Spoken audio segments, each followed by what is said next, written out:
Bingo Blitz rules.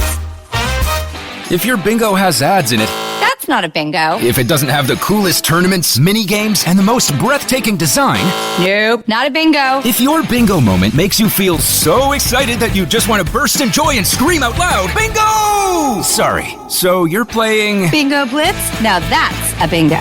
Discover a world of excitement with Bingo Blitz, the #1 free bingo game. Download Bingo Blitz and play for free. Now that's a bingo. What's up? It's me, Don Tolliver. If I could describe the open earbud, I would describe it as very seamless. It's like you clip it onto your ear, and then sometimes you can forget it's there, but it's not going anywhere because it's like clipped. It's kind of crazy. If I could bring my music with me wherever I go, it just make life easier and seamless without interruption. To be able to have the music on hand like that without any interruptions would be great. Check out Bose.com for more. What's up, everyone? It's Noah Daniels.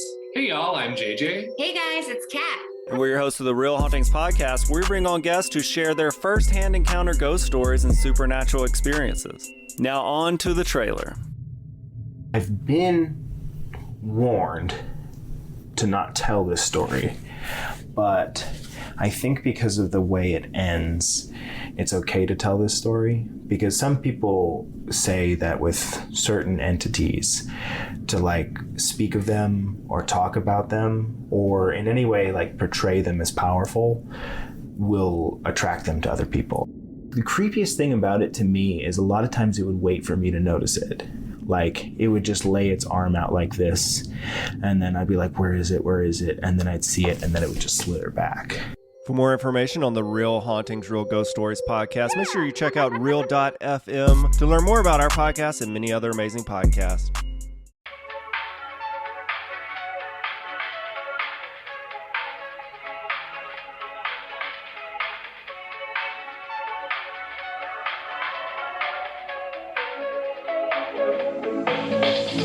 Hi, how are you doing today? Oh God. So good. Welcome to the podcast. Welcome to But Am I Wrong? I'm Melisa Diamond Mons. And I'm not Penny Proud today. I'm just Megan Ranks. You're a cowboy. What are you talking about? That's what you're Yeehaw. Giddy up. I almost said ho ho ho. That's Santa. That's a different figure who slays. That's good. Oh, it's really good. Thank you. Welcome to But Am I Wrong, where we two people who have not once ever been wrong tell other people when they're being wrong, whether that's the form of the messages you've sent to us asking, telling each other, and then publicly shaming people, places, or things, celebrities, all of the above. We cover all of the bases. We have 3 different segments. We will get into each one of them before the individual segment, as not to overwhelm you.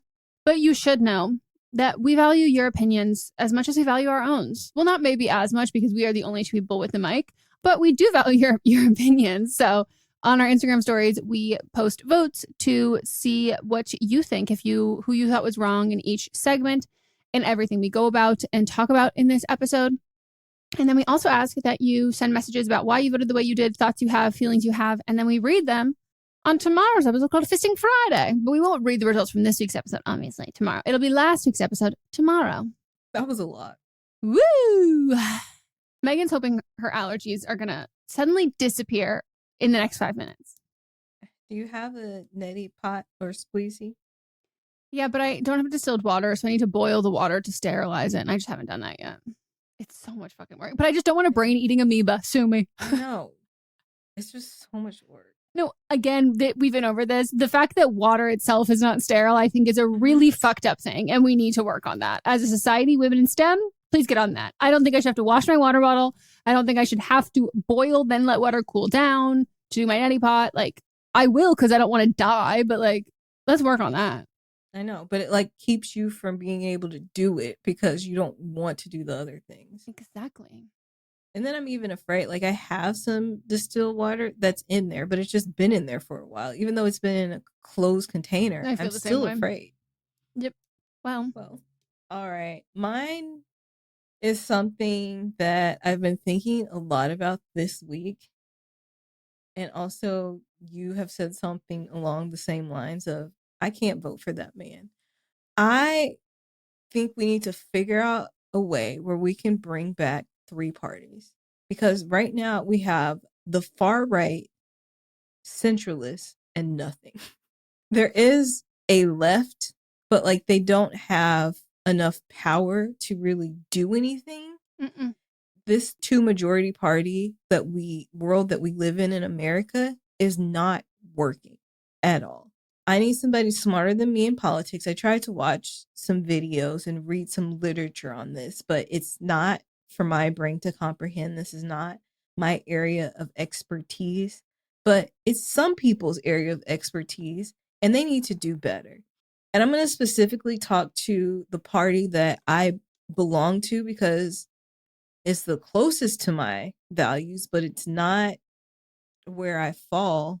But like the Democratic Party needs a complete revamp. The person that's running for president should not be running for president. And there needs to be someone better that's spearheading, because they've had conversations about who should run, blah, blah, blah. There needs to be the committee or whatever, they need to be better. Like everything just needs to be better, because this is not the world that we should be living in. I know who I'll be voting for, but it's not who I want to vote for. And unfortunately, I know people are saying vote third party. It's not throwing away your vote. But like, to me, when you break it down statistically, it is. There's also not one endorsed third party candidate that everyone can vote for. And also there are things like reproductive health that are strongly on the line if we do not have. It's already it's on that line already, and will just continue to get worse if we do not have a Democratic president in the office. So something needs to be done, and I'm just tired. I'm tired. Like, what the hell am I supposed to do?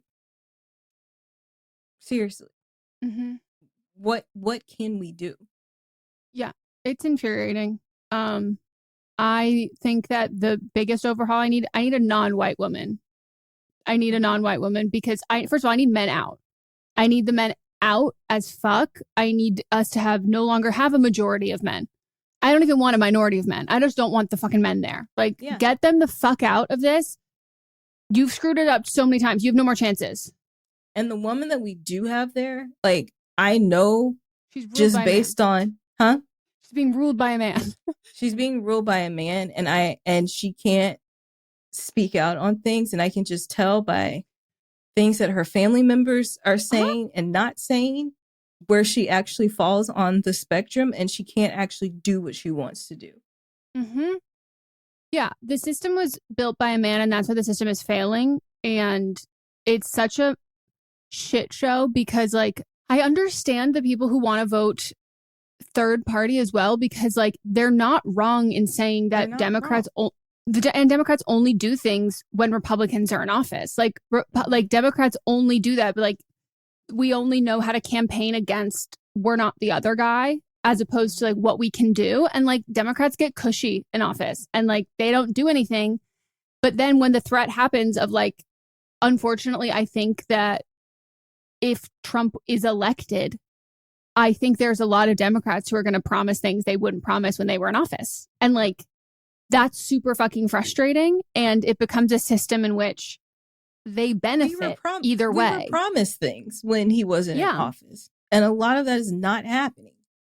No, and I just think it's really, it's royally fucked that Democrats benefit when they lose and when they win.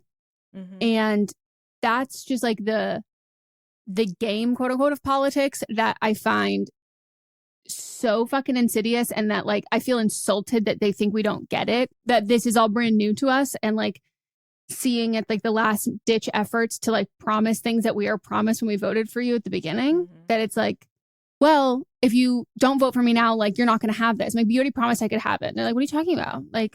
This, and it's just, it feels like a toxic abusive relationship. It just feels like you have two people who are someone who wants bad things for you and someone who says they don't want bad things for you, but lets bad things happen and then be we didn't do it, blame the other guy.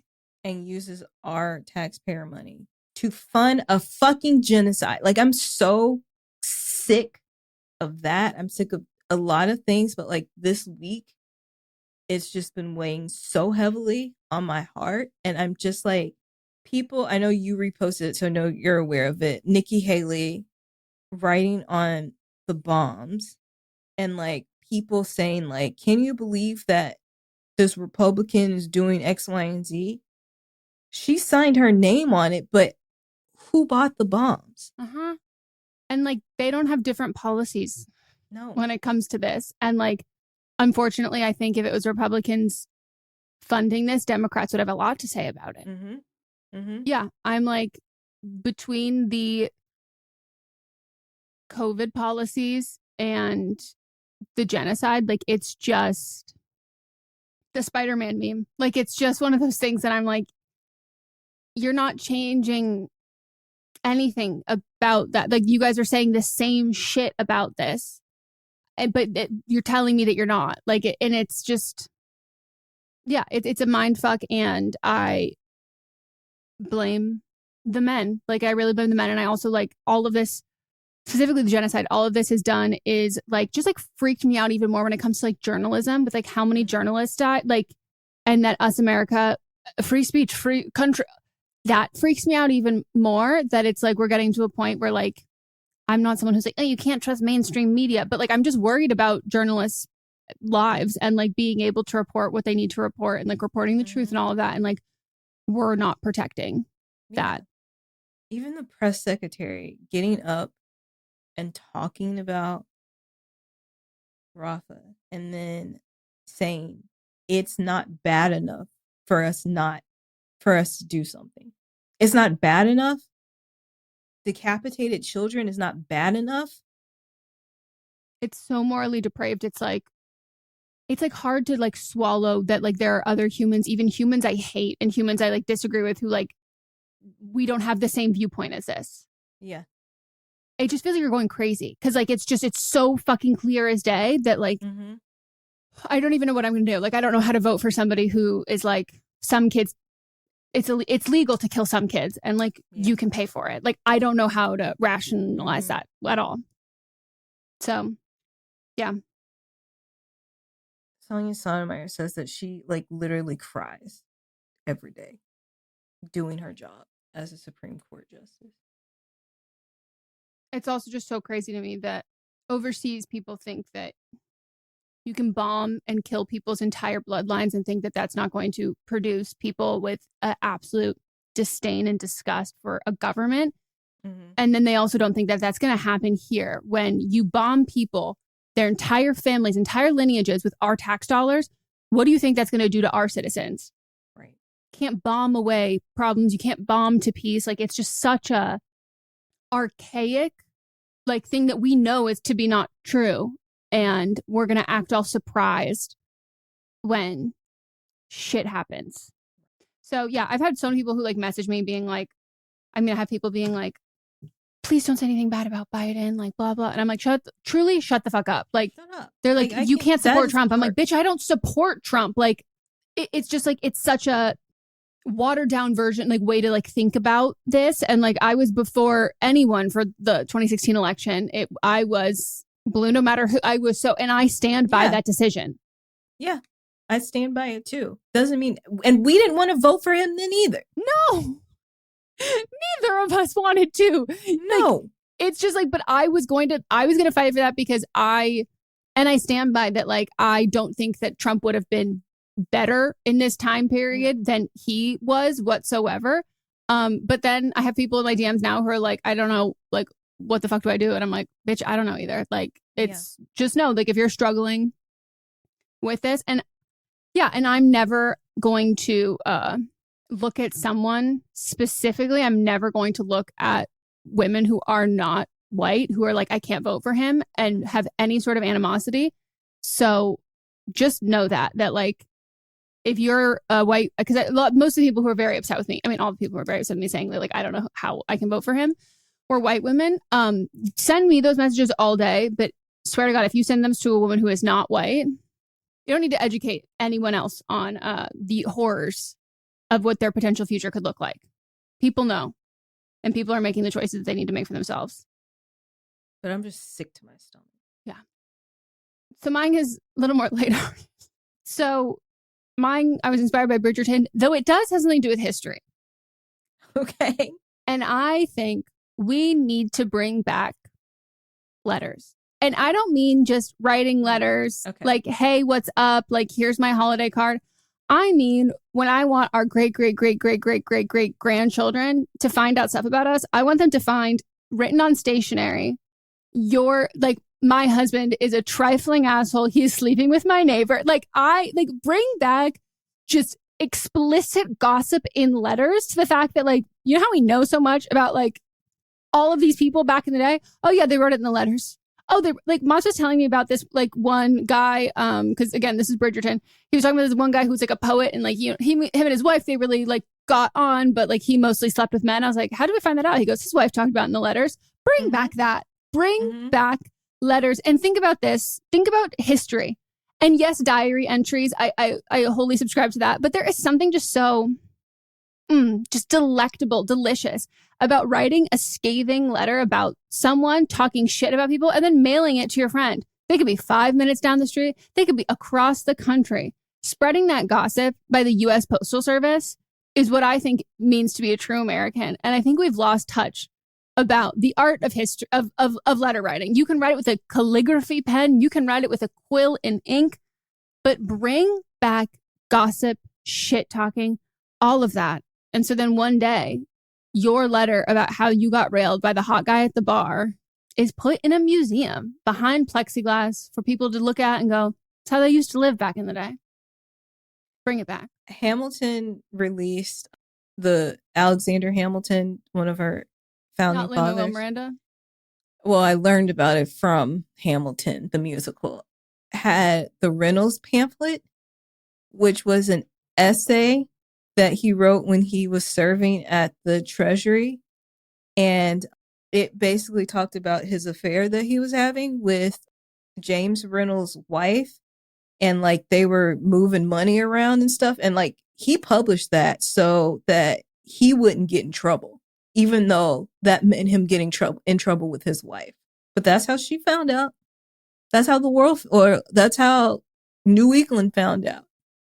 Like, I love that shit. Like, we talk about that's a TikTok trend being like, normalize telling why you broke up on the internet. Normalize putting everything messy about your life into a pen and paper and letting future generations get an insight about how we live through that. Like, I just love that.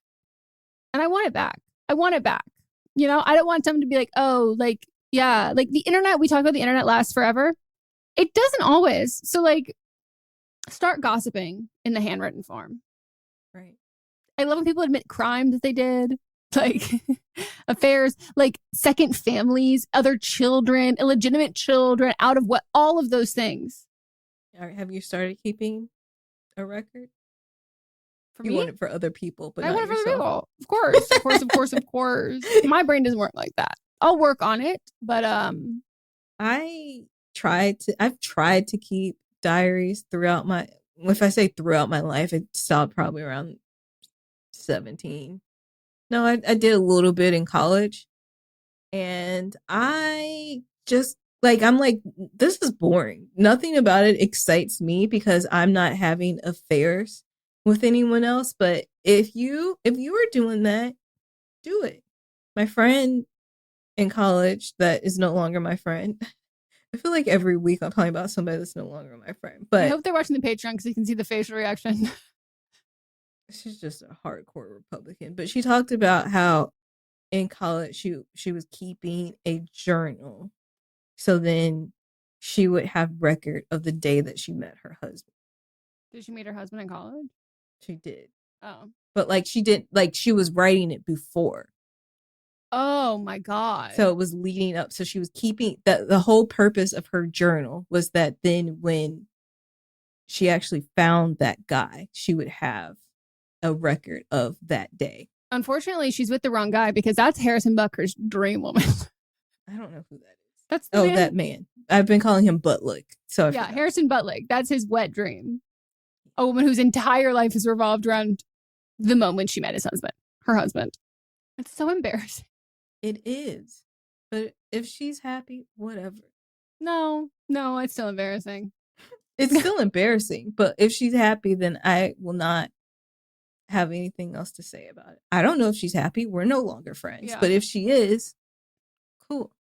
I don't wish good things for her. She's a gender traitor. Anyways, we're going to take a quick break and we will be right back.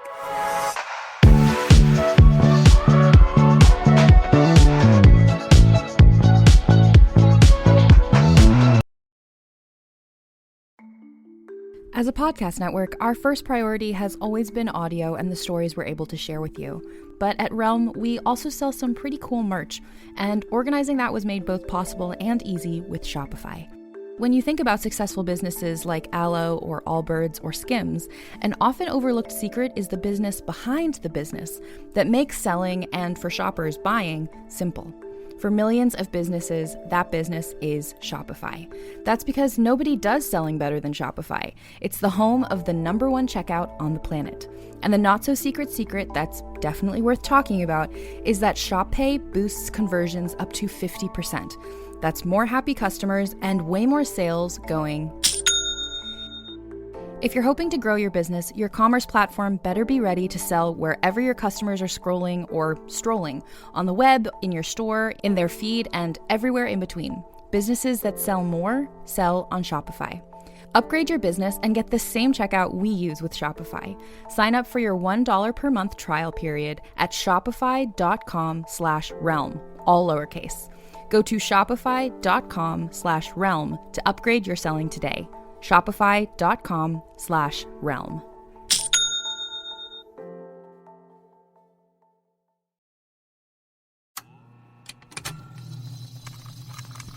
Contained herein are the heresies of Radolf Buntwine, erstwhile monk turned traveling medical investigator. Join me as I study the secrets of the divine plagues and uncover the blasphemous truth that ours is not a loving God, and we are not its favored children. The heresies of Radolf Buntwine, wherever podcasts are available.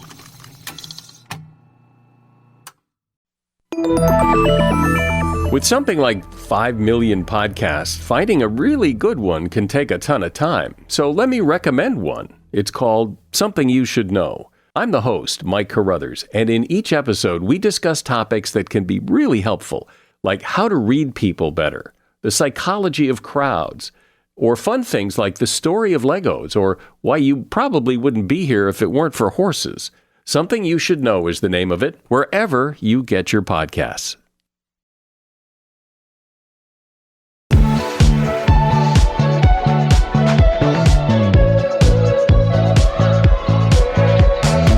And we are back. It's time to get into our next segment, which is But Are You Wrong?, where you send in your issues, your circumstance you have found yourself in that you want to know if you're wrong in the situation. You email it to butamiwrongpod@gmail.com. You have to keep it under 300 words. We do ask that you include your age. You can include your pronouns if you would like, but just include all of the relevant information. It is all anonymous, so please give people some fake names. And we will tell you if you're wrong. Hi, Meghan and Melissa. I am in an odd situation, and I am wondering if I should tell my best friend. So last year, I was in a secret situationship. Well, I wouldn't say secret. I just knew it was never going to go anywhere, so I didn't see the point in talking about it. Shortly after we ended things, I moved from the South to the East Coast. During this time, my best friend went through a tough breakup, and I was there for her afar. She became depressed during this time as she started to heal. I recommended dating apps to build her confidence to get back out there. Well, guess who she matched with? My former situationship partner. I didn't realize it was the same guy until a few months in. She is so happy and her confidence is soaring. I'm going home next month and I'm wondering if I have to tell her. She has made so much progress to being a happier her that I feel like this will backtrack everything she has worked towards. Am I wrong for withholding this information? I would have to go a step further and ask him not to say anything either if I don't. I'm not sure she would forgive a double betrayal like this. You need full facial reconstructive surgery and a bout of amnesia. This is actually horrible. And you're such a good friend. Oh, yeah. No, I wish that on him. I support women. Unless you want a full face of plastic surgery and amnesia. Yeah. Oh my gosh. This is. And she's such awful. a good friend. Like, that's the part that's like so hard. Yeah. I think you have to tell her because, like you said, if you don't tell her when you meet him, he's going to know too. So, like, someone's either going to tell her or both of y'all are going to be lying. And whoever's going to tell her is the one who is the bigger person in the situation. Yeah. Or because right now, the friend is the writer is the only one that knows because he hasn't entered into the situation yet. So he doesn't know. I think you have to tell her. Like, you just have to say, hey, I was hooking up with this guy and I have been thinking on this for a while. And I just want you to know I do not have any feelings for him at all. It was just a hookup. It was never going to go anywhere. But the person is the guy that you're currently in a relationship. Again, like, I have no feelings towards him. I do not want to be with him, but I just want you to have this information so that you know.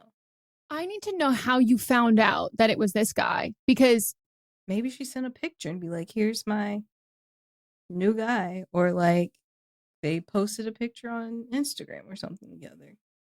So I think this is where I'm a big proponent of lying when it benefits everybody's feelings. So I think that you need to recreate the situation when you realized who this is in front of her, as if you are just realizing it. I don't think you should pretend you sat on the information.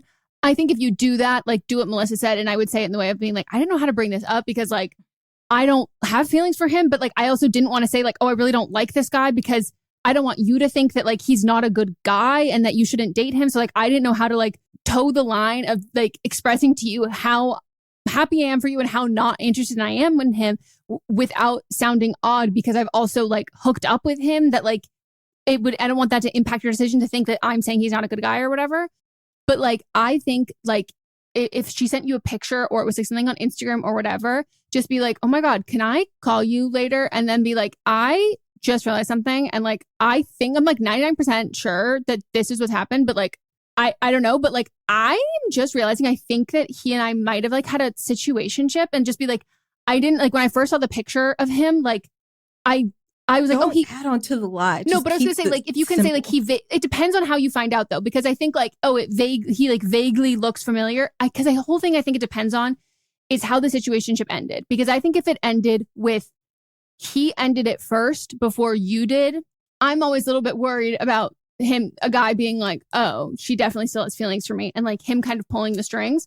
So I think the more you can downplay it, that this hasn't been, like, I think you either you downplay it in the sense that, like, it was either weighing on you and you didn't know what to say because you didn't know how to, like, not talk shit about, like, how express how much you're not interested in him without talking negatively about him because it has nothing to do with him, or being like, because it also depends on how long this has been. Because if this has been more than, like, my second one about lying, that only works if you figured this out, like, 2 months ago. Like, that only works if this has been, like, very, very recent.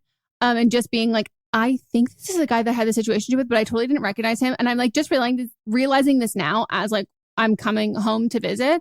I just want you to know that, like, I have no feelings for him, like, whatsoever. I don't even know if he'll, like, remember that we had a thing at some point, but, like, he is so much better for you. Like, he is so perfect for you. And I'm sorry that it, like, just last year, they definitely remember.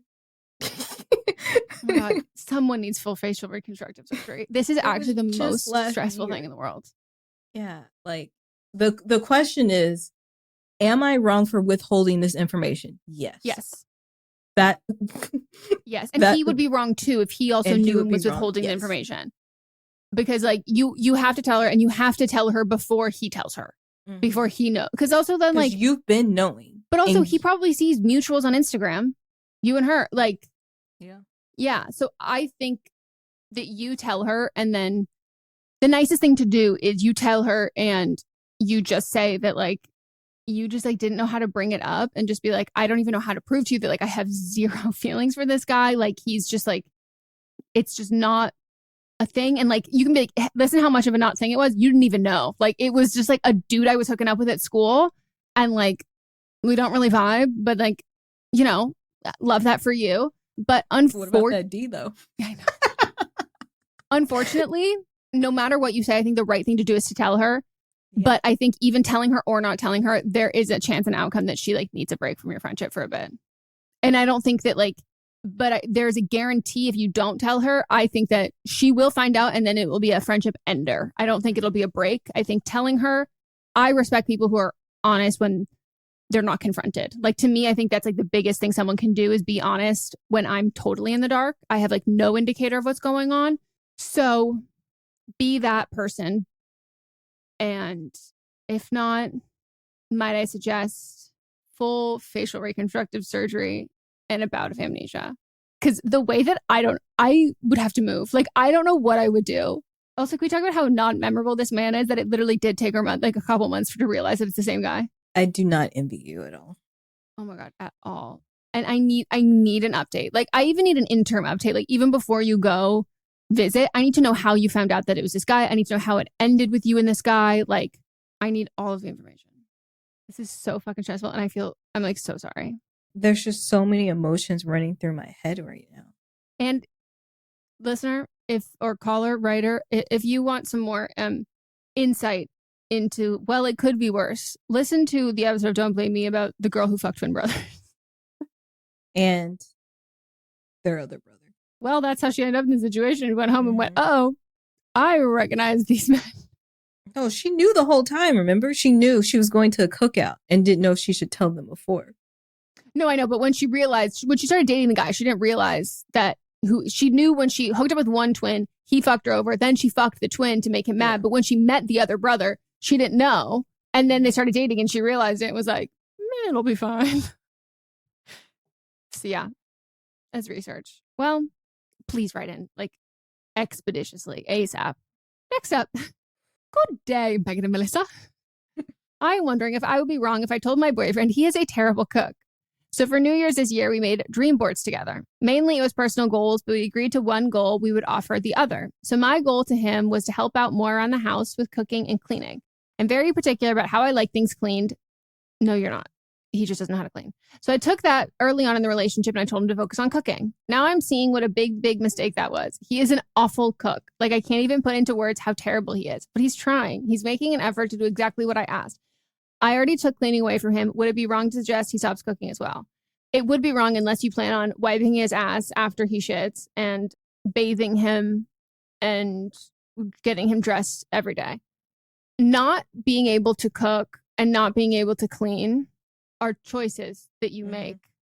They are not skill. This is not math. This is not dyscalculia. This is not me having a learning disability and not being able to do something like math. This is, and we're not talking about like physical ability. Like, if he does not have the dexterity or the tactile abilities to do certain cleaning tasks, no. But someone who is able but cannot, it is a lack of desire, trying, effort, and education on it. So if you took that away from him, like, this man it might not be weaponized incompetence at this point, but it's incompetence and he will learn to weaponize it. This is my feelings and it might be a hot take. I don't know. If you can't cook, that, like, if you can't, saying that you can't cook is if you are like freeballing a recipe. If you have a recipe in front of you and you are following everything as the recipe says, you can cook. You have the ability to cook. Get some recipes, some easy recipes, watch some videos on the internet. Like, anyone can cook. It's just that you have to sit there and have the patience to wait for things to heat up, the patience to cut, even like cutting things. You can buy things pre-cut. Yep. Like, there's no excuse for not being able to make it. There's meals where you just dump things in a fucking crock pot. There's no excuse. Anyone has the ability to learn how to fucking cook. And saying that you're a bad cook is just an excuse. Yeah. And if he's repeatedly cooking bad food over and over and over again, it is on purpose because he is looking at the recipe and going, nah, I'm better than this, even though I've never done this. And there's something about men who do this where it's like, I'm just not good at this. I'm like, do you think I was born being good at this? Or do you think I had to learn how to do this? Right. You learn how to do your sports. You learn how to do X, Y, and Z. Why can't you learn how to do this thing as opposed to thinking, oh, woman, titties, vagina, innately knows how to do ththese things. Like, no, bitch, it's not how it fucking works. No, I took an interest in cooking when I was like 3 years old. I would sit there and watch my mom, not a good freeballer when it comes to cooking, but she can take she can take a recipe from my grandmother's and make it, and it's good. And so I would watch them. And then when I was able to read, I got like kids' cookbooks and sat and like read through them and learned how to do things. Like, if I can do that as a 7-year-old, a grown ass man can do that. Yep. So Matsu's not big cleaning, someone we're still working on, but I also cannot necessarily fault him for that because he and I both have an issue with, cleaning, but mostly we both have an issue with not wearing our glasses. And then we go, oops, we missed a bunch here. But food, like I've always been the one who cooks. And then when pandemic happened, he was like working from home a lot more. I was like, cool. So like, this is split now because I am doing this all the time normally, which again, like if that's how our time splits, totally fine. If I was working late, he would have stuff and then I would get leftovers or whatever I needed. But and he even says now, he's like, I'm like annoyed with myself that like I didn't do this like sooner. Like this is so easy. And like he takes the lead for like at least half of the meals that we do during the week. And like had to explain, like in the early stage, I was like, okay, cool. So like look up recipes that you want to eat. Me figuring out what I want to eat and what I want us to eat. And then telling you what to go get from the grocery store and then telling you how to find the recipe and make that. That's still not totally taking care of everything. And we got to the point where he made like a pork tenderloin. I'm like just bouncing around between meats because I'm so scared of bird flu that I'm just like, if I just get different cuts of like something that came up again recently. Oh, I don't know if you want to look into it. It's really, don't look into it. But so like it helps me a little bit. So we're eating more fish and like switching up different things. And I already get the ick with chicken like so often. So do I. It's so chickeny. Yeah. Like it's so chickeny. And so now that there's bird flu and it's like happening in some cows and then some chicken. So I'm just like bouncing around. I'm not doing too much of anything. He was making it the other night and he was like asking like, how is it? I was like, oh, it's great. Really very well seasoned, super good. And he like had found the recipe and he was like, I was a little concerned about this because they said to use this much of this. And he was like, and that's like ridiculous. So obviously I didn't do that. And I was like, babe, you've graduated to a whole other level of cooking to like knowing when to not follow the recipe and be like, there's no way. And then cross-referencing 3 other recipes of like the similar dish to be like, okay, what's normal? And this is a man who his mom cooked. They lived next door to his godparents his whole life. So they would like rotate dinners. So like he didn't even really eat leftovers. Then his like roommate for a bunch of years. Love that man. He's a great cook. So like he just he had been around people who have always like cooked for him. This man now he's proofing recipes and he's going, edit. No, that's wrong. Mm-hmm. Your man can do this. Like, and I think there's something so vile about a man who knows that this is something that you want and then they do a bad job of it, knowing that you're looking for the finished results. So you will stop asking for it. And also you don't have high expectations for cleaning. He's just not cleaning. Cleaning is not a multi-level expectation list. It's just it's clean or it's not clean. Mm-hmm. There's only 2 options. Mm-hmm. That makes me so mad. I hate that. You would be wrong, by the way. Sorry, you would be wrong. If you took it away, yes. Yes, you would be wrong.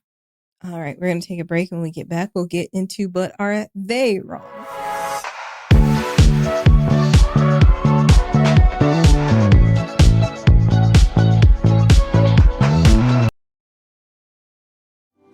Do you love Disney? Then you are going to love our hit podcast, Disney Countdown. I'm Megan, the magical millennial. And I'm the dapper Danielle. On every episode of our fun and family-friendly show, we count down our top 10 lists of all things Disney. There is nothing we don't cover. We are famous for rabbit holes, Disney-themed games, and fun facts you didn't know you needed, but you definitely need in your life. So if you're looking for a healthy dose of Disney magic, check out Disney Countdown wherever you get your podcasts.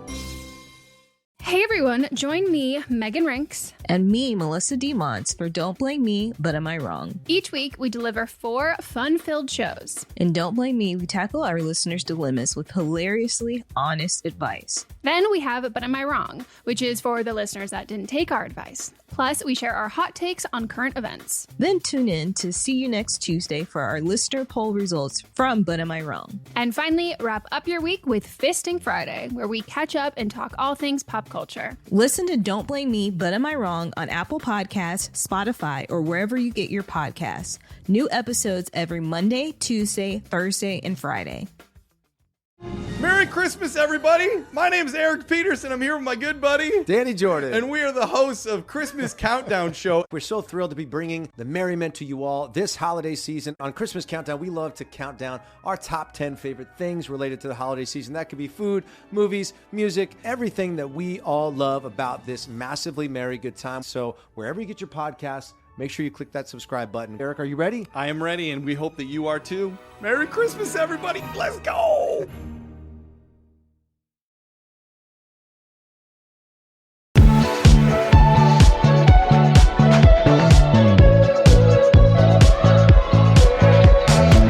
We're back from our break, and it's time for our last segment, But Are They Wrong? Where we nominate a person, place, or thing, someone in pop culture, zeitgeist, news, current events that we think deserves a collective boo, maybe pointing. Just a bunch of middle schoolers surrounding them going, boo, boo.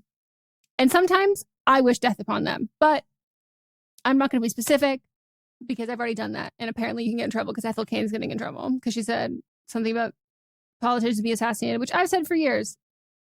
Politicians don't get assassinated like they used to. All right. My nominee is Corey Harris of Michigan. Some of you may have seen this video floating around of him on the internet. He was supposed to appear in court virtually via Zoom call because he couldn't drive to the court because his license was suspended. And so he was running a little late on his Zoom call. He finally gets in and he's in his car driving. And he says, beep, beep. I'm driving to the doctor's office. I'm going to park in a second. So not only is he driving a car, but he's driving the car while talking to the judge. And the judge is like really trying to understand how this man is not getting it through his head that not only is he doing one thing wrong, he's doing 2 things wrong. Committing an additional crime on camera in front of a judge. Yes. And then he parks and the judge talks to him and says, you know what you're doing is wrong, right? He's like, so the judge goes, okay, so maybe I don't understand something. This is a driving while license suspended, correct?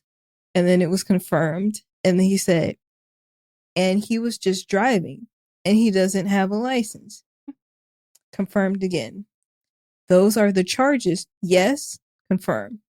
No, I'm looking at his record. He doesn't have a license. He's suspended and he's still driving. Confirmed once again. Then there's a long pause. I don't even know why he would do that. Like the judge is in disbelief. And so then he revoked Harris's bond and instructed him to turn himself into the county jail by that evening.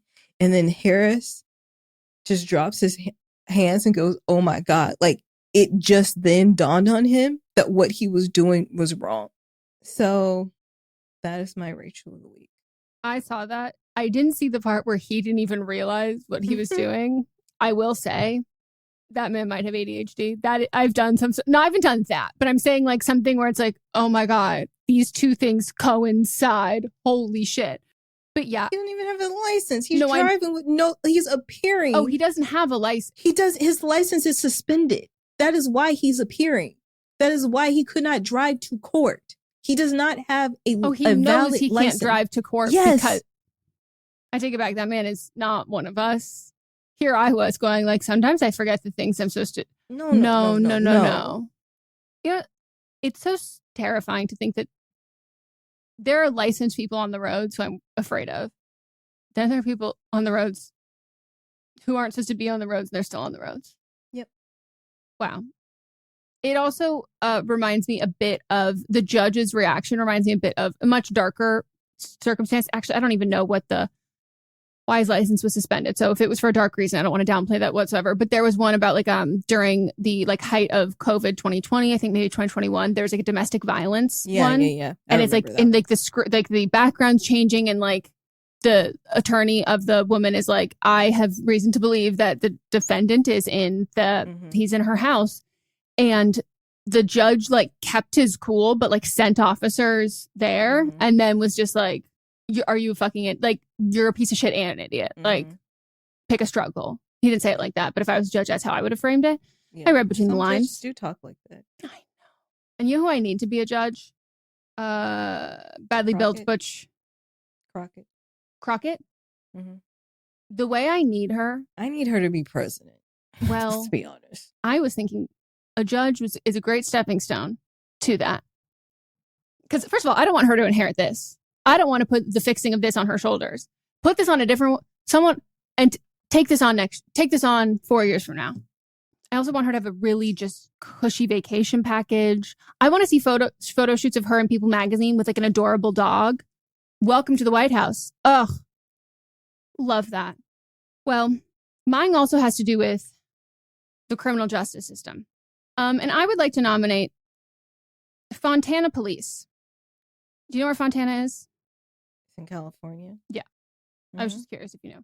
There's multiple, but I was asking if one that's in California. Yeah.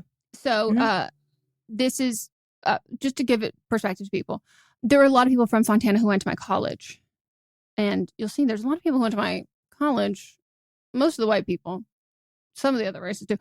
Conservative, big pro-cop policing for some people. And then the other half people, so not. So tense. But California, the city of Fontana, has agreed to pay Thomas Perez Jr. $900,000 settlement after he filed a lawsuit for being mistreated during an interrogation. And I have to say, the way that this is reported on People magazine and a lot of these other news outlets versus how it is being reported on Twitter and Reddit and other like community-led platforms, it's fucking crazy. The picture in itself that they're using for these cover art is him being interrogated, just like sitting there with the police officer looking a little uncomfortable. The ones that I've been seeing going around is this man is ripping his shirt off, screaming in agony, going through a mental health episode as they're like standing over him, interrogating him. We're kind of like brushing it up to make it look a little bit nicer. But buckle up. So for 17 hours in 2018, Fontana police interrogated Thomas Perez Jr. about his missing father, who he reported missing. He reported his own father missing. They interrogated him for 17 hours, repeatedly telling him that he murdered his father and saying that the body was lying in the morgue. It wasn't. His father was alive the whole fucking time. You murdered your dad, one of the officers said. Daddy's dead because of you. Then he tells him that his Labrador retriever would be euthanized as a stray and even brings the dog into the interrogation room so he could say goodbye. He became so distraught, going through a full episode because he has then ends up falsely confessing to this because he thinks it's 17 hours, mercifully. They also withheld his medication from him. And he was remanded to 3 days in a psychiatric ward for trying to take his own life in the interrogation room. He later then learned his father was alive, which is something the police withheld from him. And after 6 years, they finally agreed to pay $900,000 in settlement.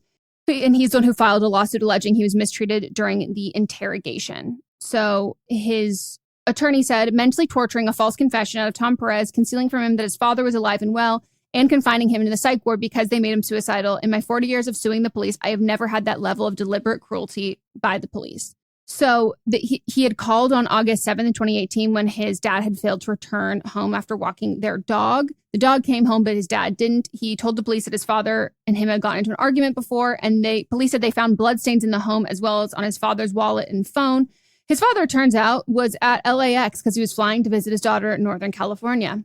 And he was so upset by the line of questioning that he pulled out his hair, hit himself, and tore off his shirt. He was sleep deprived, mentally ill, and significantly undergoing symptoms of withdrawal from his psychiatric medications, said the district court judge. A reasonable juror could conclude that detectives inflicted unconstitutional psychological torture. Their tactics are indisputably led to Perez's subjective confusion and disorientation to the point he falsely confessed to killing his father and tried to take his own life. He was able to get his dog back by tracking the microchip implanted inside the animal. And as of now, the City of Fontana and Fontana police have not responded to comments. But one of the police officers, retired. So, cushy retirement package. Mm-hmm. And then the rest were just on suspension. They still have their jobs.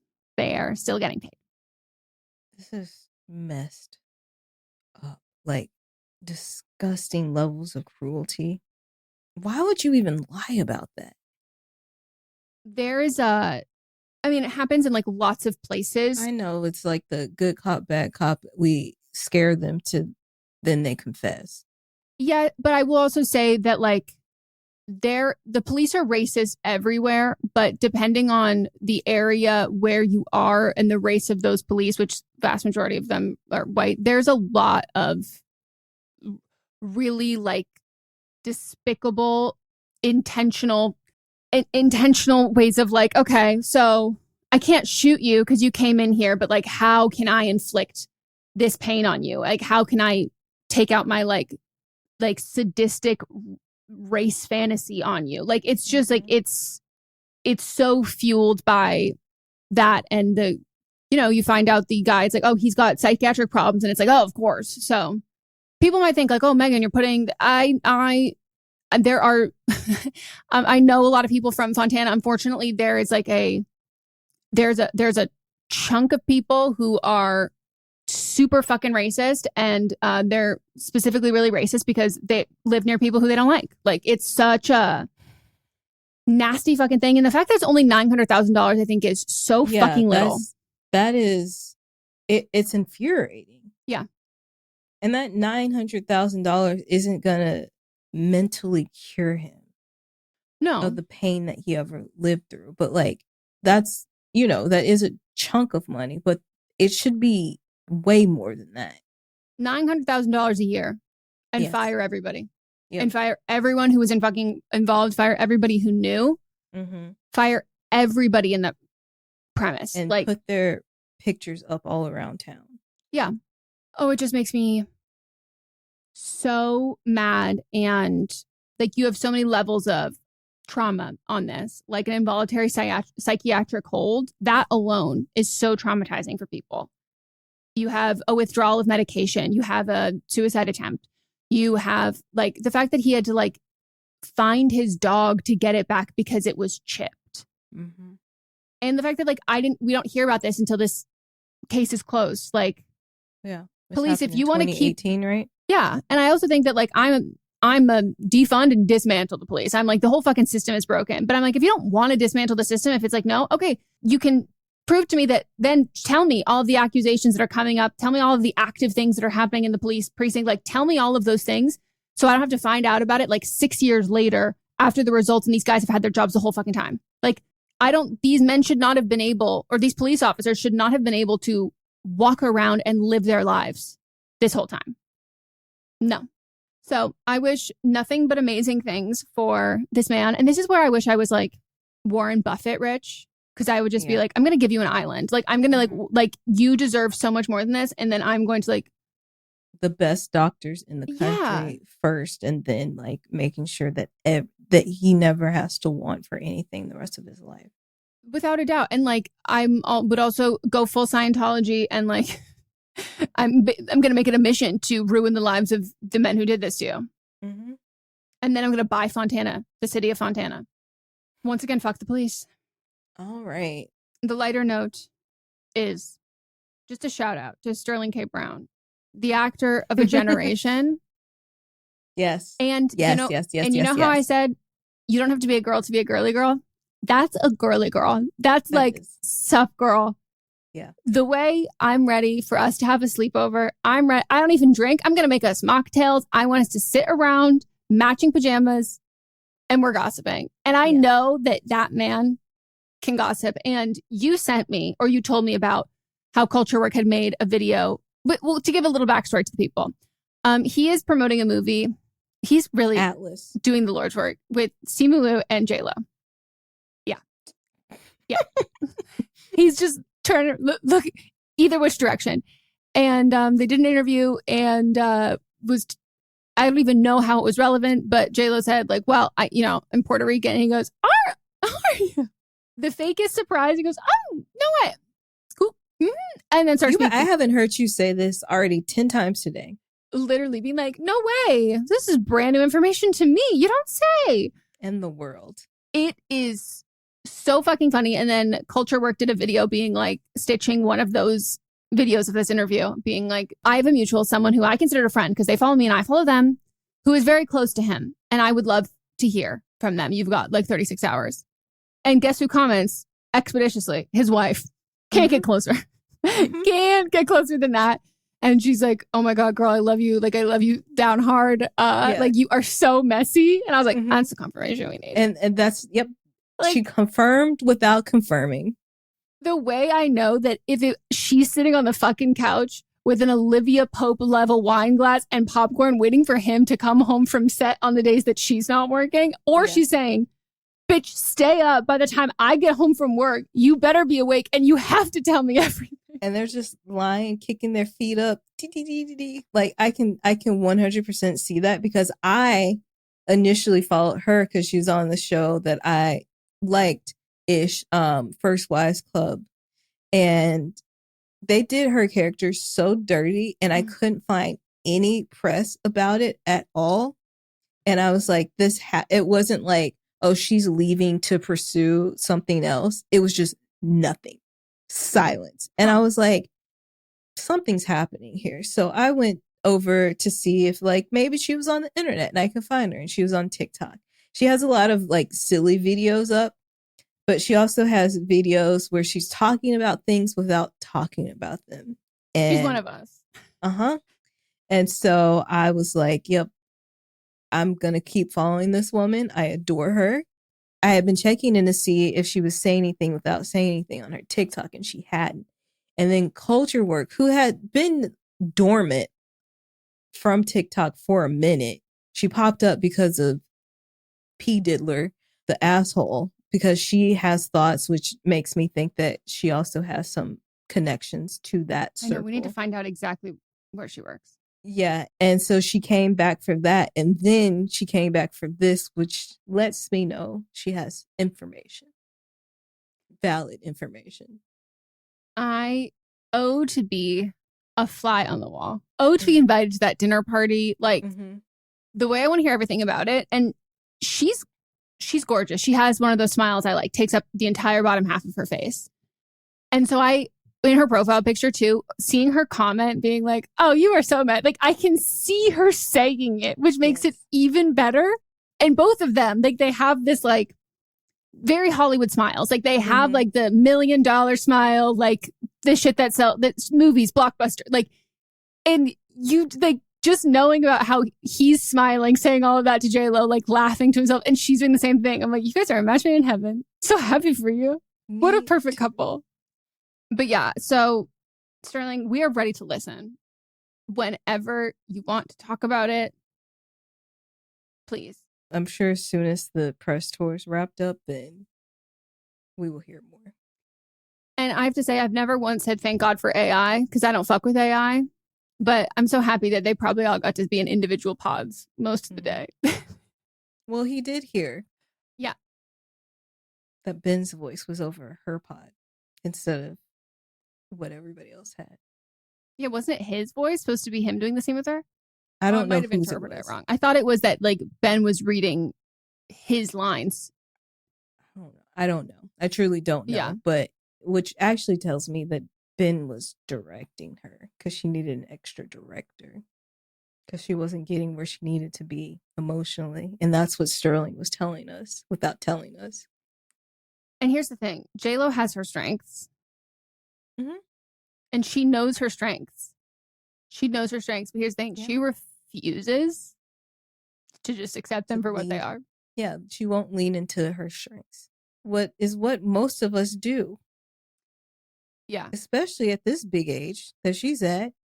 You know, it always goes back to her infamous interview about her talking about like Salma Hayek plays the same role every time, like typecast or whatever. I'm like, J-Lo, first of all, wrong. Second of all, you would benefit from that. Like you, Made in Manhattan, Monster-in-Law. Like you, the rom-com girl, big city, big or dreams. The angry girl that's getting like she was fine in Hustlers, or like enough where she's like beating up her ex. Yeah, girl, you have 2 options. That's a lot more than some other people. Like, yeah, let's stick with that. Or keep making your music video movies, and we will be watching all of those. Yeah, I love it. So, thank you for your service, Sterling K. Brown. I hope you were paid handsomely. I'm sure he was. And might I suggest maybe a sleepover with Ryan Gosling, because I feared that he has a lot to say, and he expressed some similar contempt during his press tour. Okay. Well, all right. We hope you enjoyed. Please write in for an upcoming episode, and you can always tag us or send us things on TikTok or Instagram that you want us to talk about on the episode. Follow us on Instagram at Meghan and Melisa. You can hear our voices multiple times this week. Tune in tomorrow for Fisting Friday, where we will read the results from last week's What Am I Wrong? Monday, we've got Don't Blame Me, Giving Advice. Tuesday, we've got See You Next Tuesday, where we're just chatting about whatever's on our heart. And I'm sure it'll still be Bridgerton, because you will get through the second season, and then I can talk about how much I truly love it. I can't wait. We will circle back. Circle back.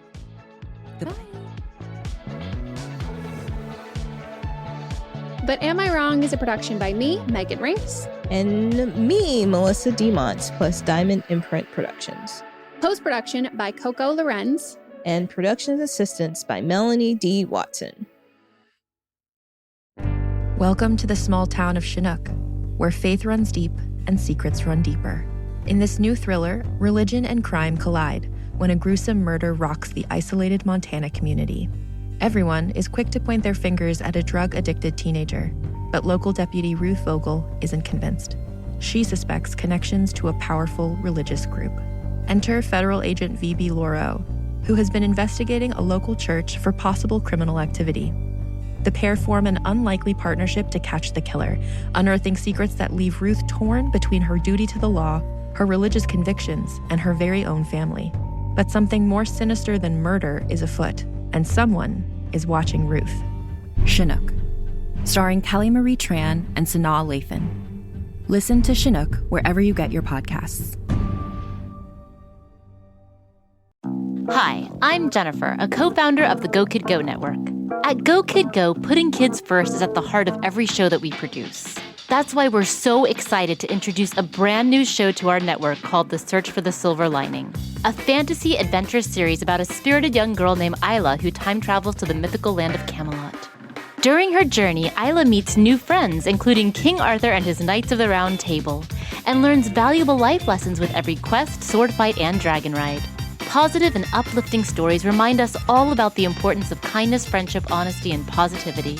Join me and an all-star cast of actors including Liam Neeson, Emily Blunt, Kristen Bell, Chris Hemsworth, among many others, in welcoming the Search for the Silver Lining podcast to the Go Kid Go network by listening today.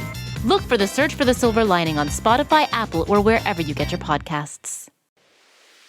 I'm Brennan Storr. I'm Paul Bestall. We're the Ghost Story Guys. And every 2 weeks, we explore first-person stories of encounters with the paranormal from all around the world. Then we have some fun reacting to those stories. We like to say our goal is to scare the hell out of you, then make you laugh. Belief in the paranormal is not required. All you need is a love of great storytelling and curiosity about the world around you. Subscribe to the Ghost Story Guys now on your favorite podcatcher to hear episodes like High Strangeness in Chicago, The Mystery of Missing Time, and The Haunting of Vietnam, along with dozens of others. We've talked about mythical bridges, doppelgangers, haunted seaside towns, and so much more. Remember that story about the guy who was trapped inside a dream and something was hunting him? That was upsetting. Yes it was. Want us to help ruin your sleep? Come find the Ghost Story Guys on Apple Podcasts, Spotify, and everywhere else fine podcasts live, or at ghoststoryguys.com.